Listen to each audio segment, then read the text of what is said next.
Y en medio del proceso electoral venezolano, que es el tema que teníamos previsto para esta parte del programa, quiero hacer un alto. Porque en medio de este proceso electoral, NTN 24 ha recibido, les comentaba al comienzo del programa, un audio de Leopoldo López el día que recibió la sentencia, que fue condenado por la jueza Susana Barreiros. Este audio nos ha llegado, entendemos que Leopoldo López habló ese día durante 3 horas. Y NTN 24 ha recibido un extracto de unos 20-25 minutos aproximadamente. Al comienzo del programa compartí con ustedes 5 minutos. En esta parte del programa quiero compartir otro fragmento donde Leopoldo habla de las irregularidades del juicio. Pero yo quiero saludar primero a Juan Carlos Gutiérrez, abogado de Leopoldo López, porque aparte de que quiero que lo escuche conmigo y certifique si es la voz de Leopoldo, quiero preguntarle detalles como. Abogado, buenas tardes, gracias por acompañarnos. Buenas tardes, Ivania. ¿Cómo está usted? Gusto en saludarle. Bueno, sorprendido de que usted tenga ese material, ¿ah? Pues ya usted ve, este audio nos llegó, nos parece importante que lo conozca la comunidad internacional, también que lo conozcan, por supuesto, los venezolanos. ¿Leopoldo habló ese día aproximadamente 3 horas? Sí, eso fue el tiempo máximo que se le otorgó a nosotros, los miembros de la defensa, para presentar los argumentos, y a él también. A pesar que el derecho a la defensa no debe tener limitaciones, y lo amplio del expediente y la cantidad de evidencias debió haberse permitido más tiempo.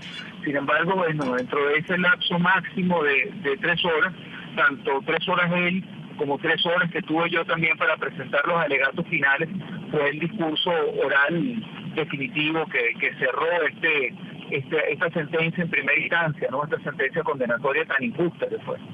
Leopoldo, para quienes nos están escuchando, para nuestra teleaudiencia, ¿argumentó su propia defensa, abogado Gutiérrez? Sí, nosotros dividimos los discursos. Él se basó fundamentalmente en los hechos, partiendo de las violaciones de derechos humanos que había sido objeto, tanto en el transcurso del proceso judicial como en las condiciones de su reclusión. Hizo muchas referencias a aspectos históricos del pasado, del presente de Venezuela, paralelismos también de las situaciones políticas del país, y nosotros nos limitamos fundamentalmente a desmantelar pues todo el caso de la Fiscalía en contexto probatorio, del contexto jurisprudencial y legal. Así nos repartimos el trabajo en ese día. Pues yo quiero que usted me acompañe a escuchar una parte de este audio que NTN 24 ha recibido, donde Leopoldo habla, argumenta, explica las irregularidades del juicio al que fue sometido. Esto decía aquel 10 de septiembre, día en que se le dictaron casi 14 años de prisión, el hoy preso político Leopoldo López.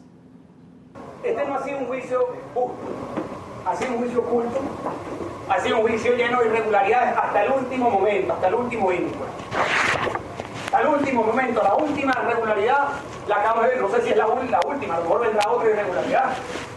A lo mejor la fiscalía se para a decir que se calle López y me mandan a sentar. No sabemos qué otra irregularidad puede ocurrir. Pero este no ha sido un juicio justo y yo estoy en la obligación de leer cuáles han sido las irregularidades que han tenido este juicio.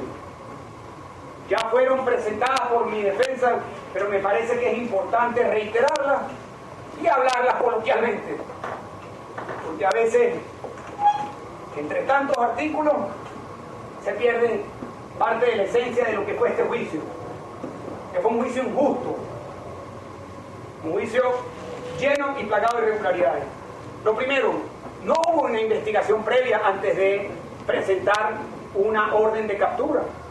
Como lo dijimos anteriormente, asesina a Bacita Costa a las 3:10, 3:47 Diosdado Cabello me acusa, 5 de la tarde la fiscal emite una imputación, 10 de la noche aprueba una orden de captura.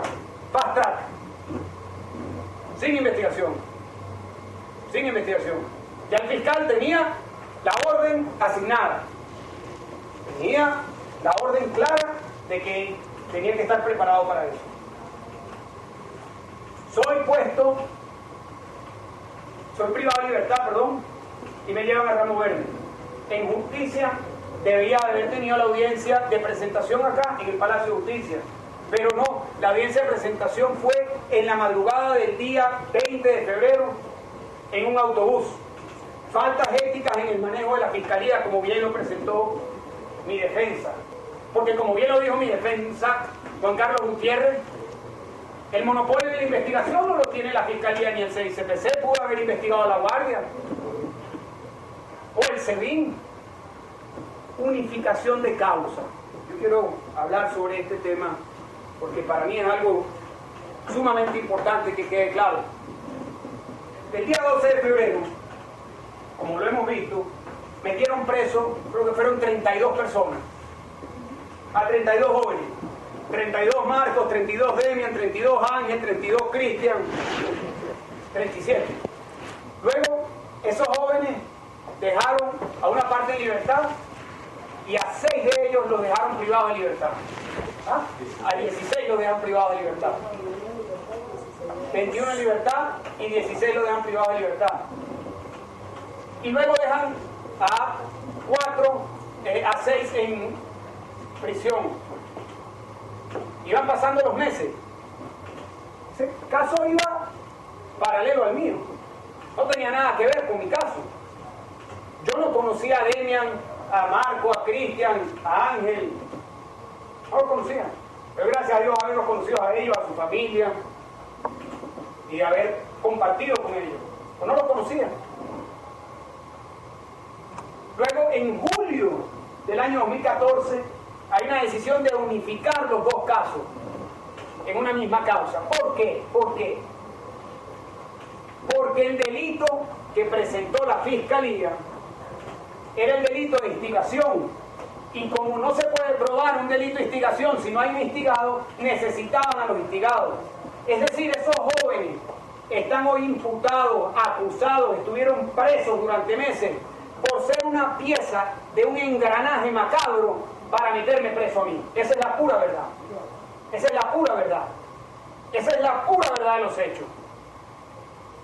La Fiscalía y los tribunales necesitaban a unos instigados para probar el delito de instigación.